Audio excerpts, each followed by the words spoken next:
John 13 verse 23. Now there was leaning on Jesus' bosom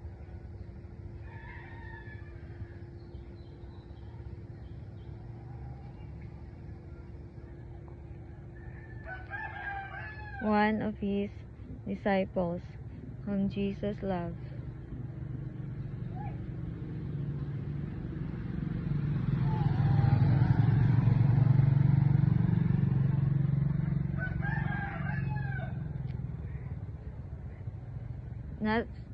That's the message of the Lord for you today. That He wants you to keep on leaning on Him. He wants your attitude to be sweet. He doesn't want your attitude will go bitter.